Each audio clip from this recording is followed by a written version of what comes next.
Welcome to the Performance Enhancing Podcast. It's like steroids for your brain. A podcast for people that want the best info, but just don't have the time. Get your podcast fix with the Cliff Notes versions of your favorite podcasts. No fluff, just the actionable golden nuggets. Having this much knowledge at your fingertips should be downright illegal.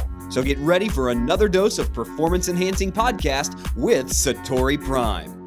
Here's your host, Ilan Ferdman. Hello, everybody, and welcome to another Performance Enhancing Podcast with your host, Ilan Ferdman. So if you haven't signed up to our PEP list to receive a recap email about this week's shows, make sure you head over to performancepodcasts.com. That's podcasts with an S at the end of it, so make sure you remember that.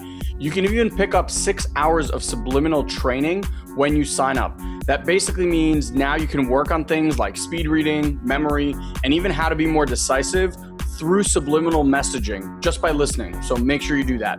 Also, if you haven't yet subscribed to our show via iTunes, you can also do that at performancepodcasts.com/iTunes. Or if you prefer to use Stitcher, you can do the same thing at performancepodcast.com/Stitcher. And remember, we have new episodes coming out every Monday and Thursday morning, so you can grab those then. Lastly, if you want to keep up with everything that we do at Satori Prime, you can always head over to our main site, satoriprime.com, and roam around. We have a ton of free content that we constantly update.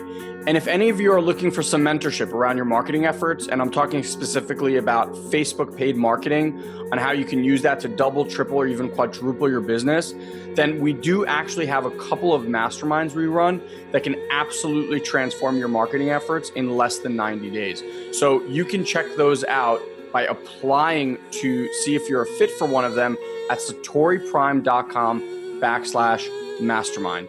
And with that, let's kick off today's show.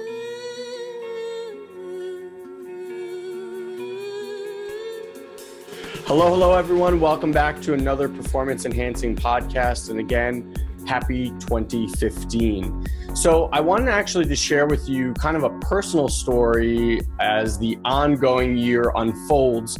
And the story ties into, I guess why I want to share with you, is derailing, right? How easily, we spoke about this in the 100th episode, but how easy is it to create all these amazing goals and New Year's resolution and fresh new year, and I'm going to really change my life, and how quickly things can pull you down so hard and make you be like, fuck it, I'll wait till next year, right?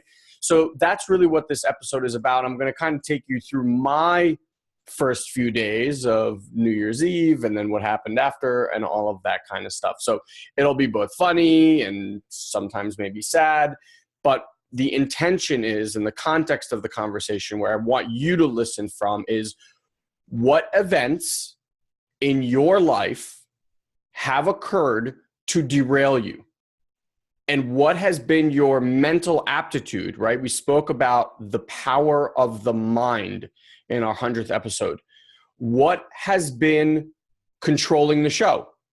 Has your mind been the thing that controls you? Or have you had some sort of control over your mind? And I'll give you a couple of distinctions and some things to work on and look on. So New Year's Eve was probably one of the most fun New Year's Eve I've ever had. We actually had a wedding in early December for my best friend, and all of our friends, we actually don't even call ourselves friends, we call ourselves family. So all of our family descends on Tulum in Mexico, and everyone left their kids behind. And we managed to have the most amazing time, because the last time all of us were together was a long time ago, with Guy being in California, and everyone's just busy, kids, family, life, work, etc. And it was just amazing to be with each other.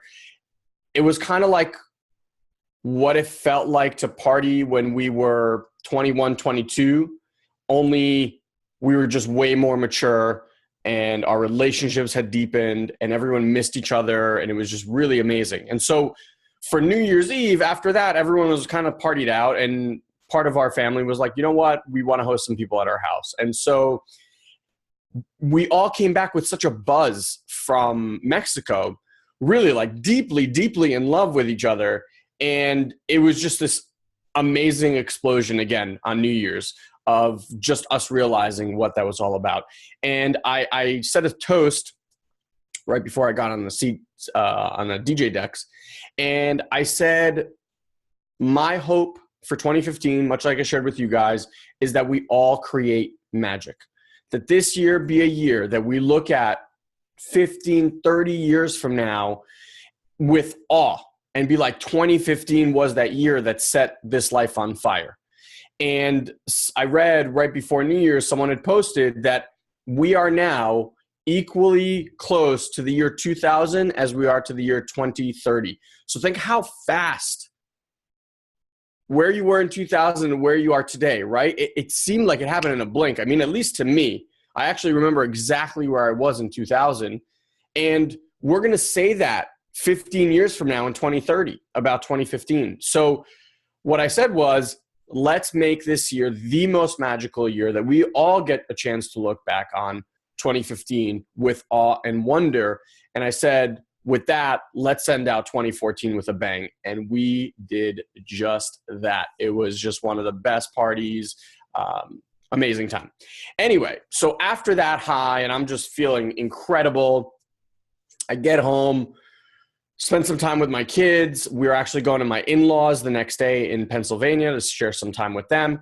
And I reach into my pants in the morning and I'm like, oh, where's my phone? You know, and that stuff happens. Sometimes you threw it in your jacket. Sometimes you left it in the kitchen. After all, it was New Year's Eve. So I wasn't in the best of shape that morning. Let's just say that. And I'm looking everywhere. Can't find my phone. So basically my New Year's started with me losing my 4-month-old phone. Now I'll fast forward a couple of steps here because a few days later, after I realized, this thing's really lost, just a side note here, make sure you have insurance if you have one of these expensive ass smartphones, because on top of the fact that I didn't have insurance, which was insanely dumb on my part, I also am part of the AT&T Next plan, which basically allows me to get a phone every year, but I pay for like a contract. I pay for the phone over 20 months, kind of like a car lease. So get this, because I don't have insurance, not only do I not get a new phone, but even if I was to go buy a used phone that is the same exact phone, I still can't return that one after 12 months to upgrade to the new one, which means I have to pay for the entire 20-month contract of the old phone, plus buy a new phone. Anyway, it became a very expensive New Year's very, very quickly, okay? So that happened. And I'm going to go back and explain to you how I dealt with all this, but I kind of want to paint you this kind of crazy landscape of what my few days were like afterwards. I get to my in-laws. This was Friday. We have a nice dinner together with her grandparents and everyone's sitting there. Everyone's happy. I go to bed. I wake up at about 8 in the morning, so nauseous, like I'm going to vomit. Now, I didn't drink the night before. I didn't eat anything funky the night before, or at least I thought. Feel horrible. Turns out my wife had the stomach virus thing that's been going around here in the States like crazy right before New Year's. And I made sure to stay away from her. I treated her like she had Ebola. I mean, I actually felt really bad about it, and we were laughing in the car on our way to New Year's about it, but I felt so bad. I was like, I'm just staying away as far as possible. On New Year's, obviously, listen, we're kissing and Happy New Year's, all that stuff. So at that point, I thought it was gone, but lo and behold, Saturday morning, I get nailed with the bug. And for the next 36 hours, I go through body quivers, wanting to puke, wanting to do other things with my body. I pretty much had to sleep for about 18 hours, couldn't move, whole body ache, like kind of when you have the flu. So I'm sitting in bed when I'm awake and I can actually keep my eyes open. And I'm kind of looking at, I set these amazing intentions for 2015 to be magical. We send out 2014 with this massive bang and start 2015 with an even bigger bang. And next day, lose my phone. 2 days after that, get a stomach virus. Things are not looking so good for Ilan. And I'm sitting there in bed and I'm thinking to myself, wow, this is the kind of stuff that in 2000 would have completely derailed me for days, possibly weeks. The fact of like losing, a $700 phone would have just destroyed me. I would have bitched and complained about it for weeks. It would have just consumed me. And instead, I remember sitting distinctly in the bed, feeling horrible, by the way, but thinking two things about my phone. I thought, well, okay, so New Year's was amazing. Now it just became a little bit more expensive, and it's a freaking phone. It's going to cost me whatever, let's say another $300 to go get a new one, right? Okay. Does that, if I told you, or if I asked you, you could pay me $300 and I will remove a month worth of worry, anger, frustration from your life, would you pay me that $300? Obviously, right? That's what people go to therapy for, or take medications, or do whatever the heck they do, right? But you can do that. The reason I'm sharing that with you is because it was an instant choice. Literally sitting in bed going, I could bitch and complain and be angry and frustrated about this whole thing, or let it go. It happened. The event already occurred. I cannot go back in time and undo what is already done. What I can do right now is choose how I'm going to deal with this situation. So how I dealt with the situation was plain and simple. It is an inanimate object. That's it. Now, where most people go after that is, well, at least I have my health. And I didn't have my health at that moment either. So that was step 2 of the process. And I thought to myself, let me give you this analogy. The only time you're ever consciously aware that you have a head is when you have a headache, right? The only time you're consciously aware that you have a shoulder, which, right now I kind of busted up my shoulder, which happened before New Year's. I'm aware that I have a shoulder, right? Because certain movements, there's a pain there and I actually feel it. So when you're sick is when it's the only time you're super, super conscious of health. Kind of dichotomy, right? The flip side of that coin. So I'm lying in bed, body aching, the whole deal.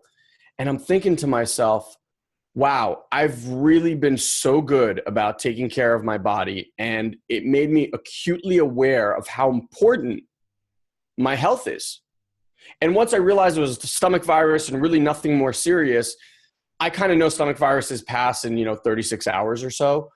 And I just remember thinking, wow, everything's kind of like hit really hard in the beginning of the year with the phone and the illness. And I thought, imagine if this is the worst thing that occurs in all of 2015. How would I feel? And I was like, man, I'd feel elated about that, right? Again, everything is up to perspective. And I'm going to create another podcast after this.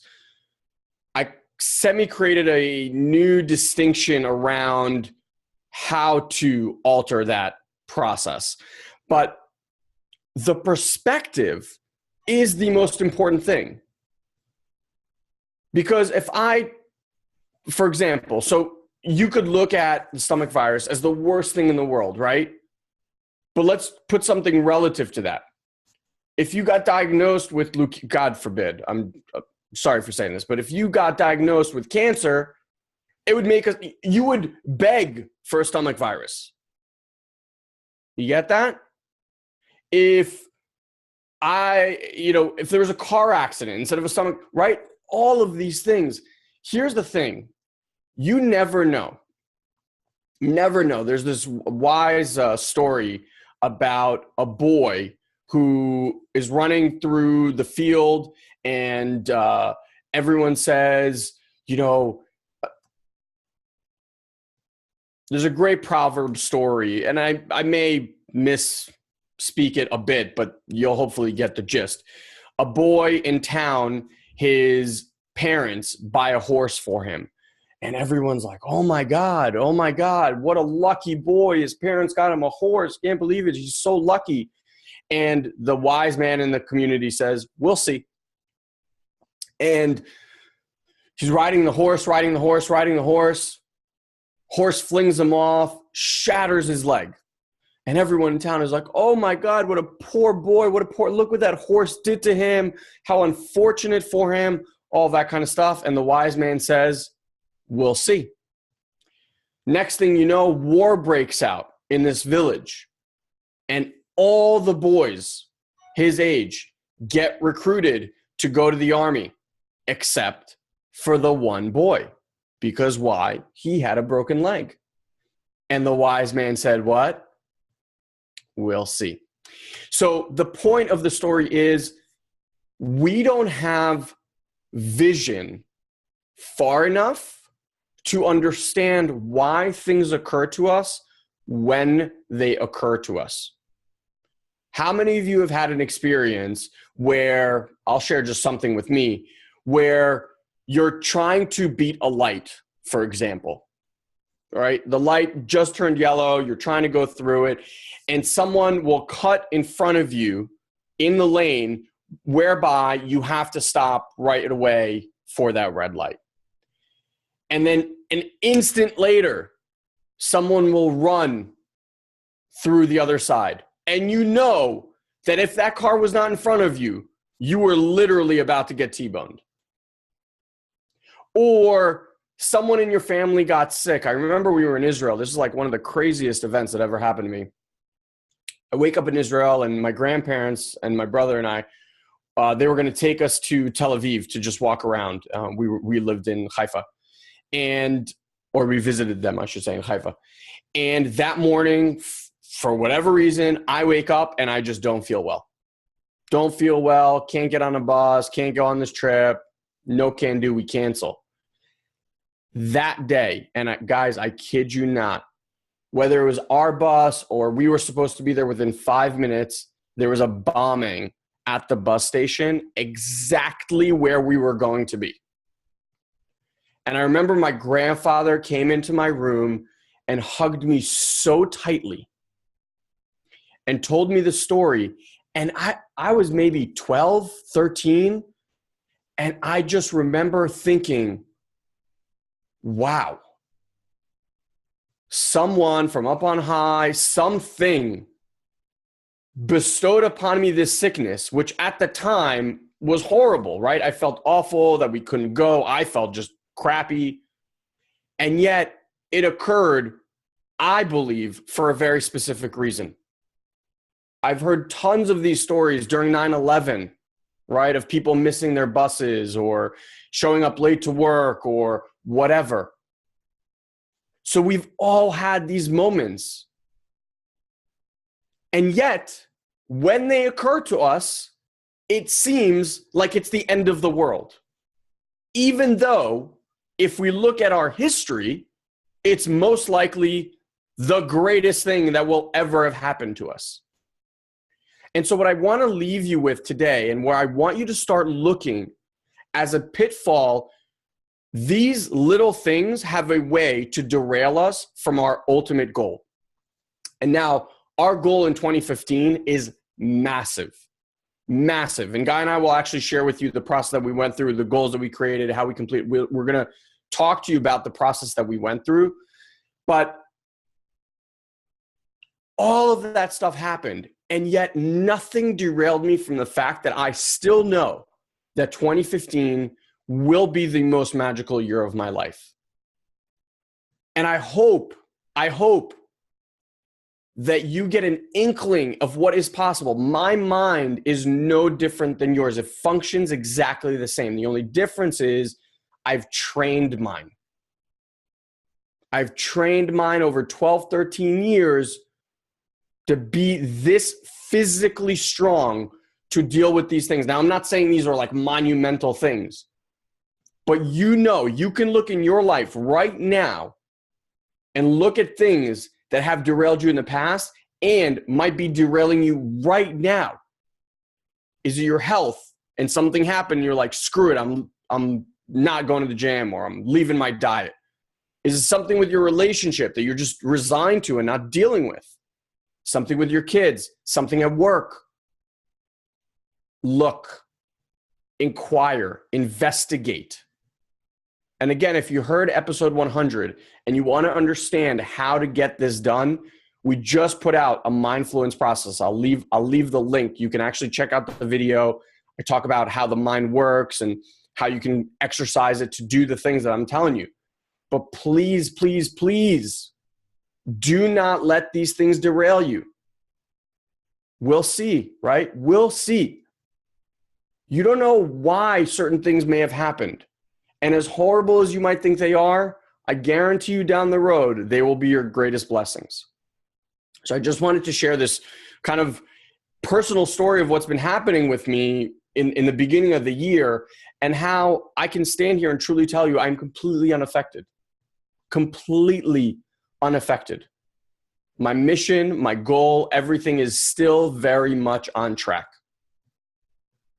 I hope that you gain from this some sort of mental strength to go through whatever it is that you're going through right now or will go through. Hopefully, we can circumvent some of these pitfalls that have derailed you in the past. That's my intention. So with that, thank you so much, as always, for listening. We're really, really looking to make a massive, massive push with the Performance Enhancing Podcast. Your emails have been incredible. My plea is that you share those insights, share those things on the comments and review board in iTunes, because that's the best gift that you can give to us. It's free. It costs you nothing other than maybe 3 minutes of your time, and it will help us get the word out, because this, I believe, is information that is useful for anyone, whether someone's going through school, adolescence, adulthood, business, whatever. All right. So if you want to give us a gift in 2015, that would be the best gift that you can possibly give. All right, everyone, till the next pep talk, have an amazing, amazing day, and we'll talk real soon. Thank you for joining us on this week's Performance Enhancing Podcast. We've taken this pep talk and created a custom action guide so you know exactly what action steps to take now to grow your business. Just head over to satoriprime.com/podcast and download it for free. Also, please leave a comment and rate this podcast on iTunes. It'll help us get the word out. Thanks for listening. Now, go and implement. We'll see you next time. Did you run through doors?